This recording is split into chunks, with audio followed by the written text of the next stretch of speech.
Welcome to Leaders of Tomorrow, 18 Hours daily initiative that celebrates the undying entrepreneurial spirit of micro, small and medium enterprises. Here's what we have lined up on the show for you tonight. On our Insight segment, I have a conversation with Chinnu Senthilkumar, the Chief Technology Officer of Xfinity Ventures. On Bright Sparks tonight, we're featuring two companies, Collegify and Dr. Bubbles Chai Specialist. So that's what we have in store for you tonight. Let's get started. Now, the government is going all out to support technology startups, but an equal amount is being done for entrepreneurs in the electronics space. A 10,000 crore electronics development fund has been set up to support new entrepreneurs in the field of electronics. And my guest today, Chinnu Senthilkumar of Xfinity Ventures, is one of the people to whom the first round of disbursements under that fund have happened. Here's a slice of a conversation I had with him earlier. Let me kick this conversation off by asking you, from your experience, what have you seen? The feedback that we get is that it's very difficult for companies, for startups, for MSMEs which are not in the tech space to raise funding, particularly those which are in the manufacturing space. What's your response to that? So I think, Sunanda, thank you for your question. And Sunanda, the way I look at it is generally VC funds have been set up to look at companies with technology focus actually, and it could be B2B or B2C. And if you look at the return on investment on non-technology manufacturing companies, it has been traditionally low. But however, I look forward the situation to change, because the manufacturing itself is going through a major change. We are no longer in a situation where we are talking about volume manufacturing like China adopted for last 20 years. The manufacturing is shifting towards more like a Scandinavian or German manufacturing actually, where manufacturing itself involves quite a bit of R&D. In those situations, I definitely see funding situation will improve for MSME sector actually. You made an interesting point about, China and some of the Scandinavian countries. My question really is a follow-on, on that. What lessons in manufacturing excellence can Indian companies learn, particularly from China, at a time when the government is pushing Make in India so much? So I think the way I look at it is, if you look at last 20 years, China adopted volume manufacturing. But I think what is happening, there is a paradigm shift happening in manufacturing. Manufacturing is moving towards custom manufacturing. In fact, actually, even the countries which outsource to China, like Germany or US, and they are actually pulling back. And there is also robotics-led manufacturing is happening. In all these situations, I think for a country like India, the window of opportunity is opening, because I think manufacturing is going to favor small and medium enterprises, where there is a lot of focus on technology. Technology-led manufacturing is going to favor countries like India. I think if we position right, we are going to benefit in that actually. You're saying technology-led manufacturing and innovation, Chinnu. We have a call-in show here on the Leaders of Tomorrow, and the feedback that we get from a lot of the MSMEs who write to us say that we don't have the money which is required to be able to, employ expensive software. In a situation like that, what do you think? Do you think that perhaps the bank should step in and fund? Do you think the government should give some kind of leeways? What's the solution? So I think there are two questions to it. One, actually, the MSME sector or companies not getting funding. I think probably government should set up a framework. So there are corporate bonds, like you have for large enterprises where you can raise money through corporate bonds. Similarly, government can set up a framework for small and medium enterprises. They can actually raise money, companies like 50 to 100 crores. There are a lot of good companies we come across, but they are not able to raise money. Probably if government sets up a framework for corporate bonds, that will help all these small and medium enterprises. And the second thing, I think in terms of investment into R&D, I think government can play a role, because I think government can identify clusters and set up R&D, like R&D centers. So that said, in your opinion, what are the top 3 or 4 challenges that the MSME sector in India is facing right now, and what do you think is the solution to that? So I think the challenges I definitely see in MSME sector. One, in tune with the rest of the industry. Our R&D, the R&D is pretty low in MSME sector also. whereas the global trend is the manufacturing itself is going through a technology driven manufacturing. So we need to invest a lot into R&D in MSME sector. Second, I think we are not marketing ourselves very well, because probably we need to market our MSME sector very well to the outside world. I think it is slightly unorganized. Probably if you put an effort and identify niche areas, clusters, and start projecting to the outside world, that will be good, because many of the MSME sector outcome or output, it is meeting the global market. So in terms of global standards, global specifications, if you train them, I think we are in a better position to address the global market.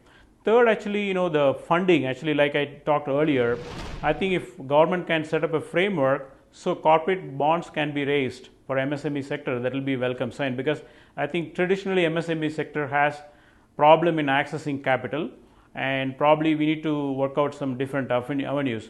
I think one more suggestion I would make is common, like facilities. For an example, many of the MSME companies, there are certain things in their assembly share certain common testing. So in certain clusters, let's say you take the example of Pune or Coimbatore, or maybe cities like Vellore, you identify the cluster and come up with common facilities so that many MSME companies can share the common facility, so that way the cost is reduced actually. Since we're talking about the challenges, let's do a SWOT analysis of sorts for the MSME space in India. Chinu, you're perhaps best positioned to talk about what are the strengths that our MSMEs in India are sitting on right now and how they can harness those. So I think the MSME, the strength we have, definitely actually, India compared to China, definitely we have much more entrepreneur capability, because if you look at a lot of investments happening in the last 10-15 years, R&D investments have been coming to India, manufacturing has been going to China. Since manufacturing itself is shifting towards more technology driven manufacturing, India stands to gain if we position right. And so the opportunities, definitely, I definitely look at opportunities like electric vehicle is a great opportunity for India, because it offers a level playing field, because whatever countries like Germany or other automobile based countries learned over the last 100 years, it is no longer going to be relevant actually to a large extent. So it is a completely a level playing field. So India stands to gain. Even as you have organizations like, for example, SIDBI, which is working with MSMEs to make them more financially literate. As the CTO of Xfinity Ventures, what advice would you have for our viewers and for MSMEs in terms of how to go about making themselves more literate when it comes to technology? So I would actually advise, the entrepreneurs in MSME space, identify some niche area and bring a lot of R&D. I think that's one area you can really have an upper hand, and that's what I would advise about, because I think the manufacturing is no longer volume driven manufacturing. It is more about custom manufacturing, more R&D and technology driven manufacturing. Bring a lot of R&D capability, identify niche areas, and that's what I would advise. I was very briefly, mentioned Digital India previously, Chinu. Do you think that the success of that is being felt at the level of the MSMEs? So I think the Digital India, like for an example, there is a fund which has been set up by Government of India called Electronics Development Fund, which is expected to help a lot of small and medium entrepreneurs actually, because that is basically aimed to develop the entrepreneur ecosystem, which is combination of electronic manufacturing and chip manufacturing, and small and medium size companies actually. And if you look at cities like Bangalore, or even put together in India, we have about 150 fabless companies, the so-called fabless companies, and the part of Digital India would help those kind of companies actually. But I think I do expect more SIDBI fund, which is a 10,000 crore fund, will help a lot of MSME companies, because those are the companies will benefit from SIDBI fund actually. As I end this conversation, Chinu, any updates that you can share with us as far as the EDF is concerned? So electronics development has been launched about 4 or 5 months back, and so they have selected few funds, including ourselves, and we are going through the paperwork. That's where we are right now. Let's take a quick break. When we come back, we'll put the spotlight on Collegify and Dr. Bubbles Chai Specialist.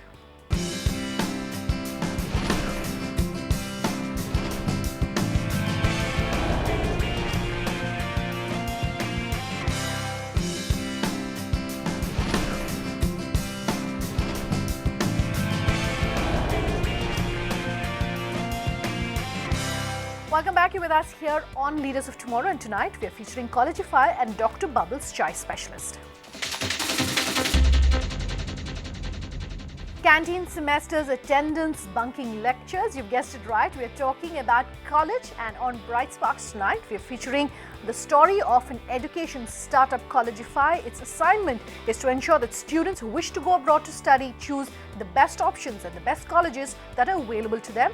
Palimi Mukhopadhyay has the story. Admissions, applications, universities, scholarships. Did your heart speed up a bit? Did you feel a tinge of stress? Don't worry, you're not the only one. Every year, thousands of students go through the same struggle of getting admissions at their desired international universities. All they need is a bit of hand-holding when it comes to the right university, the correct application, and some clarity on the selection processes. To bring these answers out of the confused state of affairs is a budding startup from the capital, Collegify. Adarsh, why did you move out of college and start an educational consultancy firm? Was it so difficult to stay out of college life? So back in the days during school time and college first year, me and Rohan both, my partner Rohan Ganeriwala, and we started Rhodes Academy Private Limited as our first brand, which is into testing, which does the SET, GRE, GMAT test preparation. And as students ourselves, we were very curious, and we were looking at options in terms of applying abroad. And that's where we started doing our research, doing our due diligence. And that's where, with the idea of Rhodes Academy, Rhodes stands for Rohan and Adarsh, RO for Rohan and ED for Adarsh. And the first brand started with Kolkata, which is our head office now. So what does Collegify do exactly for students who want to study abroad? So right from helping a student understand what kind of institutions they are best fit at. See, every student is unique, right?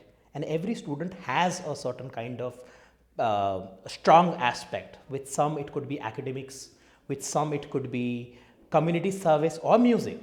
So first thing first is we identify what a student is most passionate about. And then we understand what kind of institution would they be looking at where they could really grow in terms of their overall holistic development. And it's extremely important to identify where and what institutions would be best fit for college. So how much responsibility or ownership lies with startups like Collegify, who are trying to actually help students go for education abroad?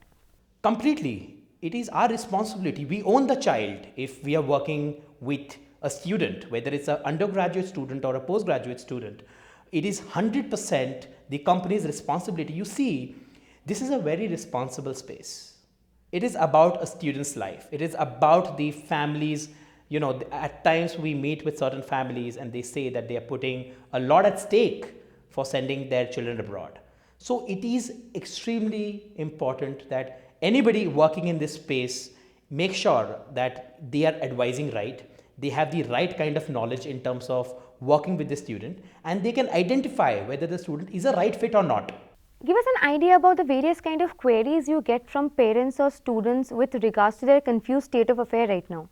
We get a lot of queries in the sense what kind of course they should be looking at. A lot of parents are not aware about taking undecided major to choose a liberal art education. Now, liberal art education in India has gone really popular. What are the kind of scholarships they can look at? A lot of parents get threatened because obviously study abroad is a very, very expensive part of the journey.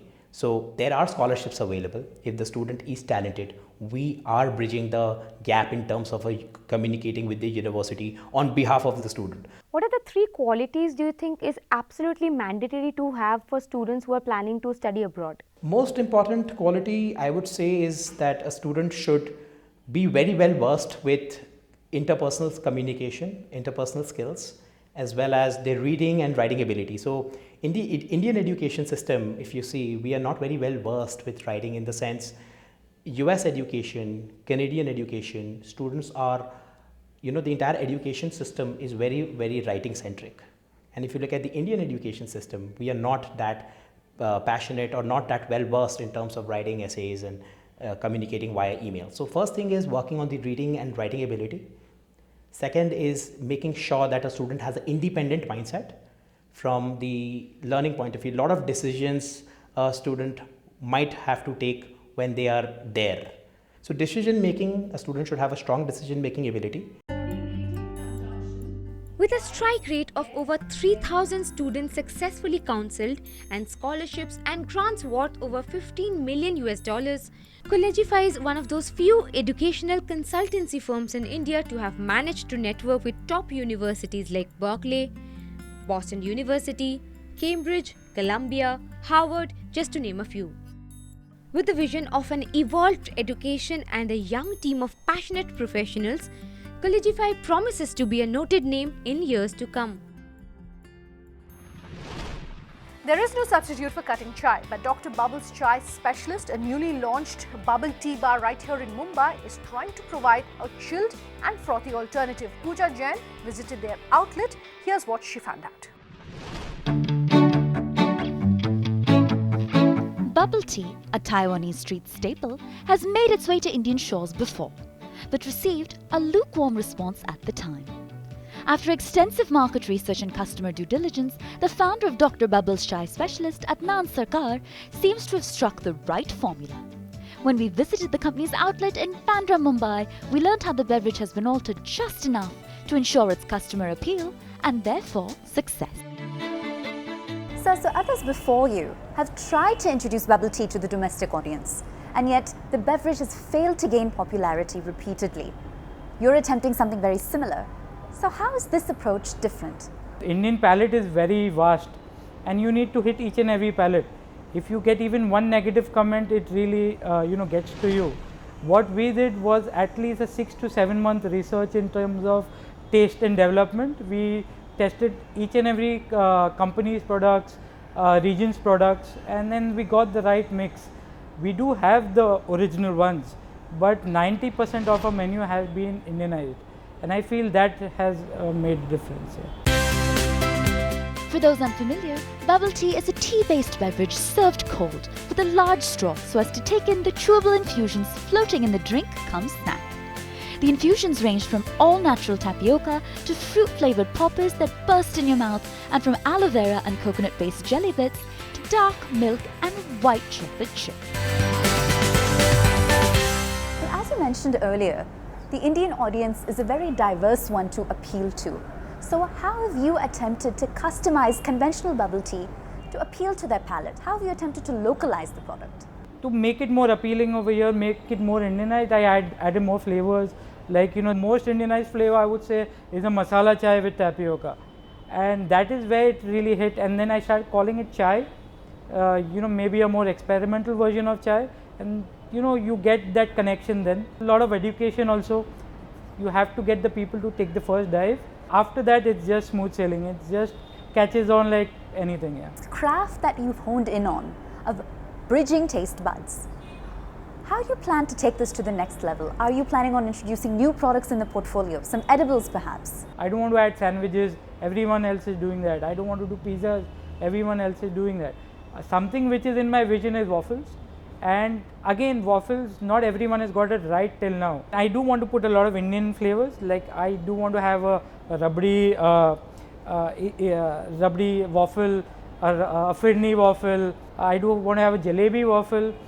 I want to introduce another thing like savory waffles. We're going to introduce like butter chicken waffles, makhanwala waffles, something like a dal makhni waffle. We still doing a lot of experimenting. That is the part I feel is very important, getting the menu right. Yeah, I do think we're going to take the doctor tag ahead and maybe name it Dr. Waffles. Yeah. Well, given the novelty of the product, customer education is certainly a priority. So beyond word of mouth publicity, How do you go about your marketing strategy, and what role does social media play in all this? Social media is very important because the kind of target we are looking at is the teens and the higher teens. So we have to concentrate a lot on social media. My main objective is to get how much of audience I can through organic ways. I have a hold on my designing, on my marketing. I do it all personally. Some say it could be a disadvantage, but I see it as an advantage because I can exactly control when to hit, where to hit, which kind of people to hit. And what sort of response have you received from the market to date, and how does that drive your expansion plans going forward outside of Bombay, pan-India? I see Bandra is the mother of all restaurants, all QSR chains. Everything is born here, and if you hit over here, you automatically going to hit all over India. And that is why the first year we just wanted to do market research after launching a product. 1 year we just wanted to see what are the figures, what is the kind of response we get, what are the different kind of questions we get, and I assure you we got 1 million of them. So we wanted to answer all of them before we start expanding into different markets. This year we plan to just expand. This year is purely expansion. We plan to do at least 6 outlets this fiscal year. I can never ever replace cutting chai. It's a Mumbai thing and it can never be replaced. A healthy thing, we're trying to put it in a more funkier, trendier, colorful kind of a way. We've tried to project it. Yeah. So that is my main USP, I would say. Just over a year old and armed with extensive market research, Dr. Bubbles Chai Specialist has already opened 3 locations in Mumbai's most posh suburbs and intends to expand rapidly going forward, both with independent retail outlets and locations nested inside malls. When it comes to what constitutes tea, it won't be long before Dr. Bubbles Chai Specialist is bursting everyone's bubble. Completely out of time then in this episode of Leaders of Tomorrow. Do remember that you can write in to us at leadersoftomorrow@timesgroup.com. You can reach us on social media using the hashtag LOT or call us on the number that you see on your screens if you have any feedback for us. Thanks for watching.